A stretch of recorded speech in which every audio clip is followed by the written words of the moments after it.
Hello guys, welcome to Shirode classes. और मैं हूँ योगेश शिरोडे। स्टार्ट करते हैं आज का पॉइंट। हमारा अगला पॉइंट है inverse of matrix.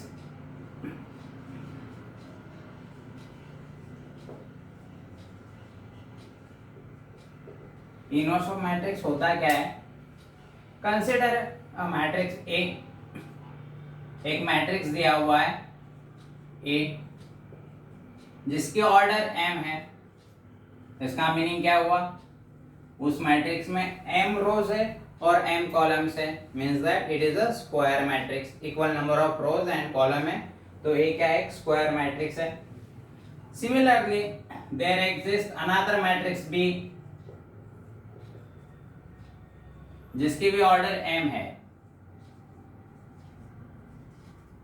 Such that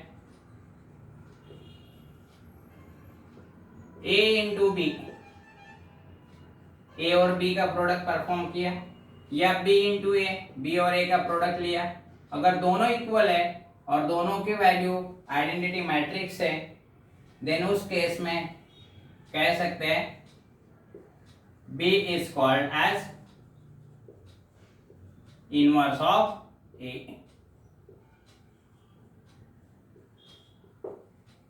और जहां पे इनवर्स ऑफ a जो होता है उसे हम डिनोट करते हैं a इनवर्स से। Therefore b is equal to a inverse.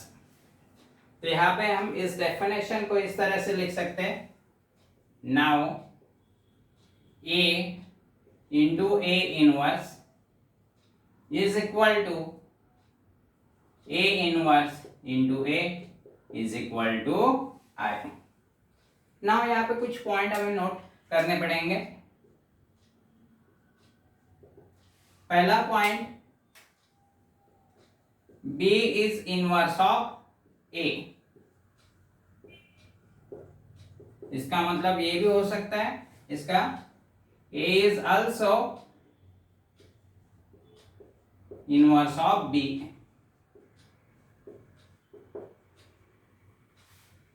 ये पहला मीनिंग। नाउ रिमेंबर कैसे, ये सेकंड स्टेप कैसा है? यहाँ पे एक मैट्रिक्स दिया हुआ है order m। There exist another matrix a जिसके ऑर्डर m है। दोनों का प्रोडक्ट परफॉर्म किया, a इंटू बी भी किया और b इंटू a किया, तो भी आंसर I आ रहा है। तो b का इनवर्स क्या रहेगा? a रहेगा। Okay. Second, remember matrix multiplication में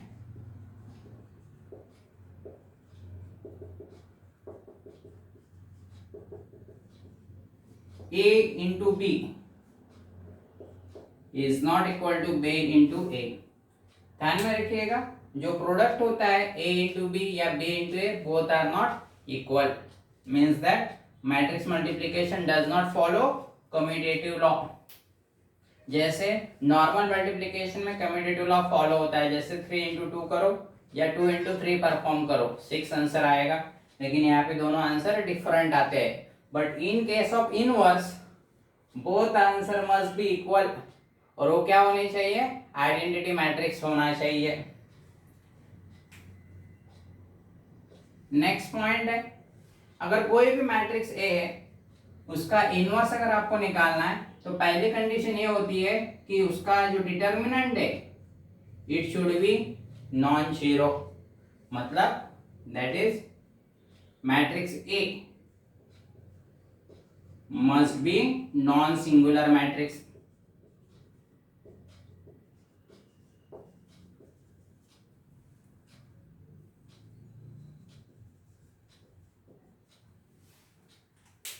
बाद में नेक्स्ट पॉइंट है,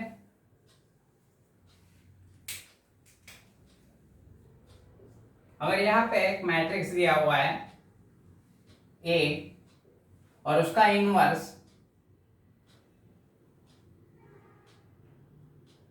मैट्रिक्स A इज गिवन और उसका इनवर्स भी एग्जिस्ट करता है,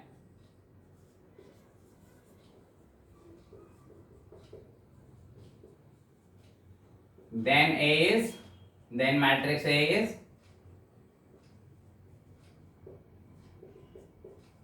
invertible. It is also known as invertible. So these are the inverse of matrix. Next point है हमारा uniqueness.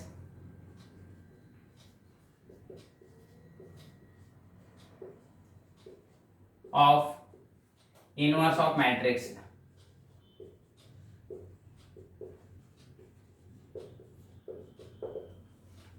Uniqueness of inverse of matrix.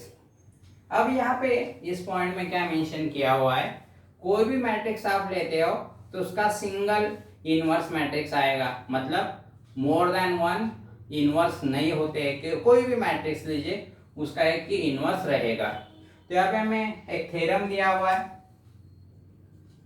और उसका प्रूफ भी हमें देखना है. If A is a matrix of order m and its inverse exists,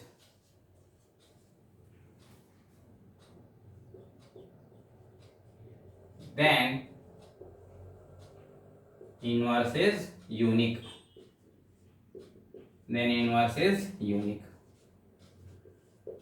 ठीक है, यहाँ में थ्योरम दिया हुआ है. इसे अगर प्रूव करना है तो कैसे करेंगे, by method of contradiction. A is a matrix and its inverse exists. Okay, अब यहाँ पे हम कॉन्ट्रडिक्शन मेथड से कैसे सॉल्व करेंगे, हमें क्या प्रूव करना है, एक ही इनवर्स होता है. हम क्या अज्यूम करते हैं कॉन्ट्रडिक्शन में कि यहाँ पे जो मैट्रिक्स ए है उसके more than one inverse exist करते हैं. So let B and C be the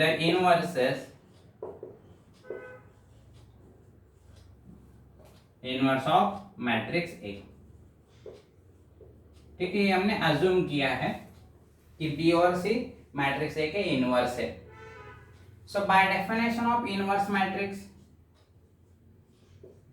by definition of inverse of matrix क्या होगा, अगर B is inverse of A तो यहाँ पे क्या होगा, A into B is equal to B into A, और दोनों की वैल्यू क्या रहेंगी, identity matrix. Similarly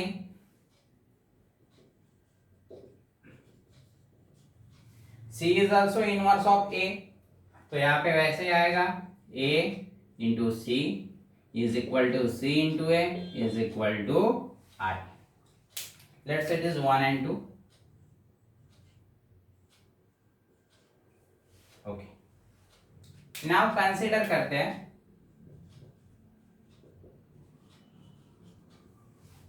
B, simply B matrix. हम इसे इस तरह से भी लिख सकते हैं, B into I. I is identity matrix. Now remember I मतलब क्या होता है, सिंपली जैसे मल्टीप्लिकेशन में किसी भी नंबर को 1 से अगर मल्टीप्लाई किया तो भी आंसर सेम रहेगा, उसी तरह से आइडेंटिटी मैट्रिक्स यहाँ पे वर्क करता है, B into I. Now means I के बदले यहाँ पे वैल्यू पुट करूंगा AC जो फ्रॉम 2 से, B I की वैल्यू है A इंटू C. ये हमने वैल्यू ली फ्रॉम 2 से. Okay, which is equal to B into A into C. आप ऐसे भी परफॉर्म कर सकते हैं. Matrix multiplication associative law follow करता है. एसोसिएटिव लॉ मतलब क्या होता है, आपने पहले A और C का मल्टीप्लिकेशन किया, बाद में उसे B के साथ मल्टीप्लाई किया, या आपने पहले B और A मल्टीप्लाई किया, बाद में उसका जो आंसर आया C के साथ मल्टीप्लाई किया, तो भी आंसर इक्वल आते हैं, then it is known as associative property. But B into A value क्या है, I into C from 1. I into C मतलब क्या होगा, simply C, therefore B is equal to C. B और सी दोनों different नहीं है, बोथ आर सेम। इससे हम प्रूव कर सकते हैं कि जो इनवर्स होता है किसी भी मैट्रिक्स का इट इज यूनिक। ओके, अब हमारा नेक्स्ट पॉइंट है कि यहाँ तक ठीक है कि इनवर्स क्या होता है, यूनिक होता है, लेकिन कोई भी मैट्रिक्स अगर दिया है तो आप इसका इनवर्स कैसे फाइंड करोगे, that is the most important thing for us. तो यहाँ पे इनवर्स फाइंड करने के दो तरीके हैं, टू वे से हम इनवर्स फाइंड कर सकते हैं।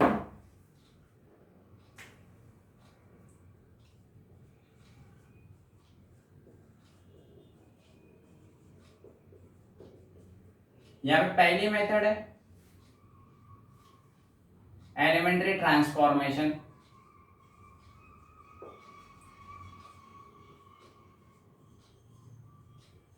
एंड सेकेंड है यहाँ पे एडजॉइंट मेथड।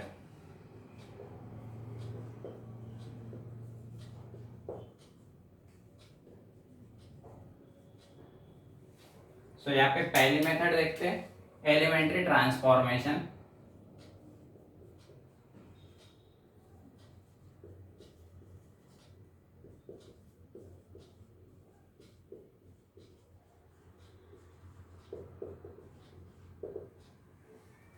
अब एलिमेंट्री ट्रांसफॉर्मेशन में करना क्या होता है, हमें पता है a into A inverse is equal to a into A inverse is equal to आई।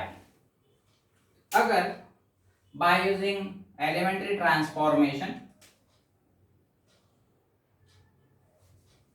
यहां पे हम क्या करेंगे, एलिमेंट्री ट्रांसफॉर्मेशन परफॉर्म करेंगे।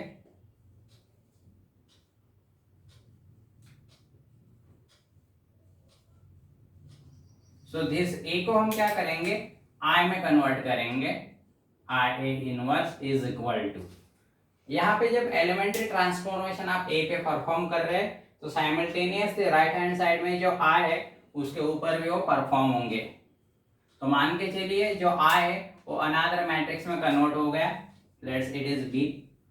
सो आई इंटू ए इनवर्स मतलब A inverse is equal to B. इस तरीके से हम इनवर्स फाइंड कर सकते हैं। अब यहाँ पे 2 पॉइंट्स काफी इंपॉर्टेंट है। अगर आप इस तरह से परफॉर्म कर रहे हैं A into A inverse is equal to I,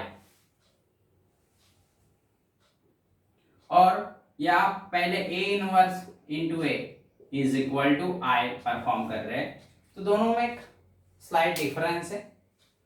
obviously हमारा इंटेंशन क्या होगा, इस ए को आई में कन्वर्ट करना, and obviously I will be converted in another matrix B.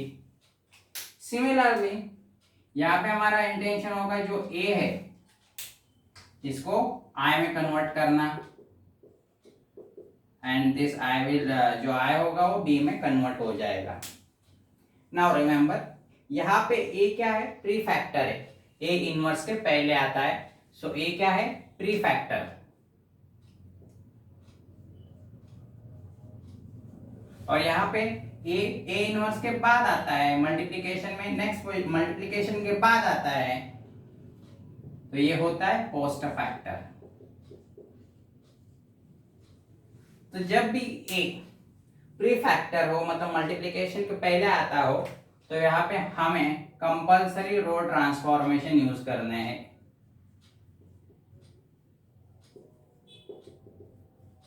ए को इन मैट्रिक्स ए को आई में कन्वर्ट करना है, तो कंपल्सरी रो ट्रांसफॉर्मेशन आपको परफॉर्म करना पड़ेगा। अगर आप पोस्ट फैक्टर में ए लेते हो तो यहाँ पे कंपल्सरी है हमें कॉलम ट्रांसफॉर्मेशन परफॉर्म करना पड़ेगा। Okay, that is the difference. अब यहाँ पे जो सेकेंड है adjoint method,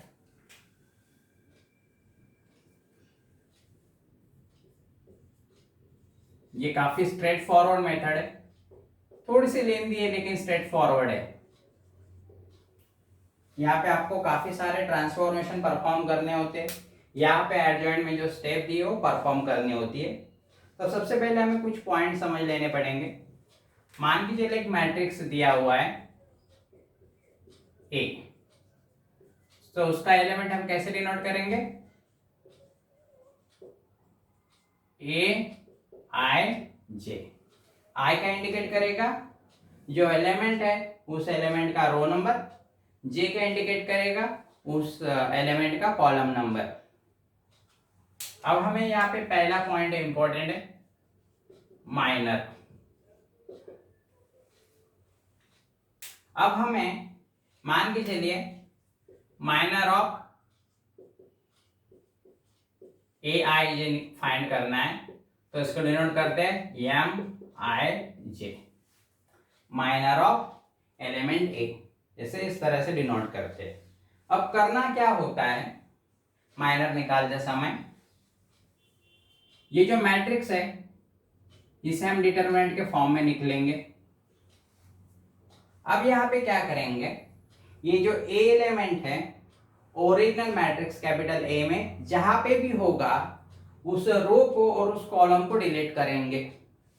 means ith row and the jth column को हम क्या करेंगे, डिलीट करेंगे, और जो रिमेनिंग एलिमेंट है उसका डिटरमिनेंट हम फाइंड करेंगे।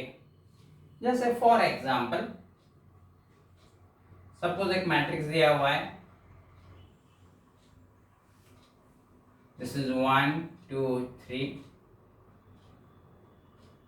4 -5 6 7 8 0। सबसे पहले इसका डिटरमिनेंट आएगा, determinant A is equal to 1 2 3 4 -5 6 7 8 0। अब यहाँ पे माइनर ऑफ 4 निकालना है। माइनर ऑफ 4 मतलब उसकी पोजीशन क्या रहेगी, सेकेंड रो फर्स्ट कॉलम। ये हमें फाइंड करना है M21। तो हम कैसे फाइंड करेंगे, अब रो जो 4 है जिस रो में उस रो को डिलीट कर दीजिए, सिमिलरली 4 जिस कॉलम में उसे डिलीट कर दीजिए, और जो रिमेनिंग एलिमेंट्स है उसका डिटरमिनेंट है। जैसे फर्स्ट रो में 2 3, नेक्स्ट रो 2 तो डिलीट हो गई, रो 3 में 8 0। तो यहाँ पे 2 into 0 0, 8 into 3 24 means -24 is equal to 0 -24 is equal to -24। ये आया माइनर ऑफ 4। इस तरह से हमें माइनर निकालना होता है। नेक्स्ट यहाँ पे हमारा जो पॉइंट है that is a cofactor.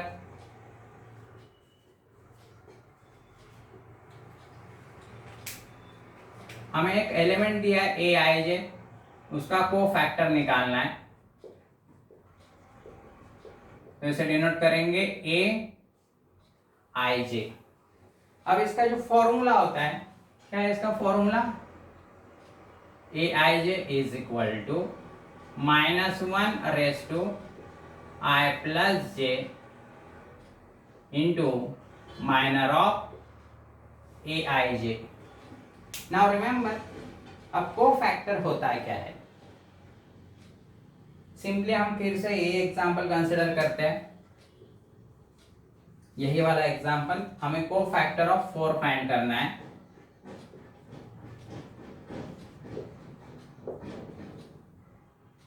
That is A21 हमें फाइंड करना है। तब यहाँ पे कैसे आएगा, -1 raise to I plus J 2 + 1, और यहाँ पे जो 4 एलिमेंट है उसका माइनर जो ऑलरेडी हमने फाइंड किया था, फिर से लिख लेते उसे 2 3 8 0 -1 का क्यूब आएगा, 2 + 1 दैट इज 3। यहाँ पे 2 × 0 0 माइनस 8 × 3 24। अब नाउ रिमेंबर 1 की कोई भी पावर लीजिए आंसर 1 ही आएगा। और रिमेंबर माइनस की अगर ऑड पावर है तो आंसर हमेशा माइनस आता है। माइनस के अगर ऑड पावर है तो माइनस, इवन पावर है तो प्लस। और यहाँ पे क्या आएगा -24, सो इज इक्वल टू 24। ये हुआ हमारा कोफैक्टर। तो नाउ रिमेंबर यहाँ पे पॉइंट काफी इंपॉर्टेंट है, माइनर और कोफैक्टर में स्लाइट डिफरेंस है। क्या है? कोफैक्टर और माइनर आंसर सेम रहेगा या अपोजिट रहेगा, बस इतना ही डिफरेंस होता है। जैसे यहाँ पे माइनर क्या आया 8 to 1 का -24, उसका कोफैक्टर क्या आया 24। नाउ रिमेंबर आपको किसी भी इसका माइनर पता है तो कोफैक्टर भी आप निकाल सकते हो इजीली। कैसे? जैसे यहीं पे हम 8 to 1, इसका माइनर हमें पता है कितना आया -24। अब यहाँ पे क्या कीजिए, ये 2 और 1 है ना, इसका एडिशन कीजिए, कितना आया हो 3। 2 + 1 इज इक्वल टू 3। 3 क्या है? ऑड है। तो ऑड आने के बाद क्या करना है, इसका साइन अपोजिट कर देना है। इसका साइन अपोजिट मतलब प्लस होगा तो माइनस कीजिए, माइनस होगा तो प्लस। तो ये उसका हमें क्या मिल जाएगा, कोफैक्टर मिल जाएगा। अगर यहाँ पे इवन आता है तो साइन एज इट इज रहने दीजिए, मतलब माइनर और कोफैक्टर सेम रहेंगे। अगर एडिशन ऑड आती है तो यहाँ पे साइन चेंज करना है, बस इतना ही डिफरेंस है।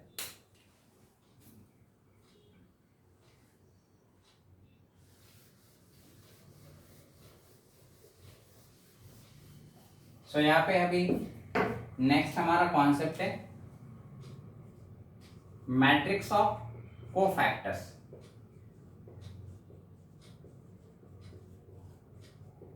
Matrix of cofactor. नाउ मान कीजिए एक 3x3 का मैट्रिक्स दिया हुआ है, जैसे A इज इक्वल टू, जिसके एलिमेंट है A11 A12 A13। ये क्या इंडिकेट करता है? First row first column, first row second column, first row third column. Similarly B11 sorry second B21 B22 B23, या आप A भी लिख सकते हैं यहाँ पे। नेक्स्ट है A31 A32 A33। अगर आपने मैट्रिक्स ऑफ कोफैक्टर कैसे निकाल सकते हैं, सबसे पहले हमें क्या करना है, हर एलिमेंट का कोफैक्टर निकालना है, हर एलिमेंट का। तो कैसे आएगा यहाँ पे A11 A12 A13 A21 A22 A23 A31 A32 A33। अगर आप इसका ट्रांसपोज लेते हो,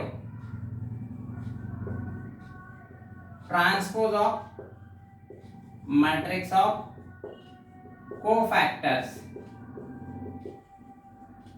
is nothing but is adjoint. Okay, that was our last point।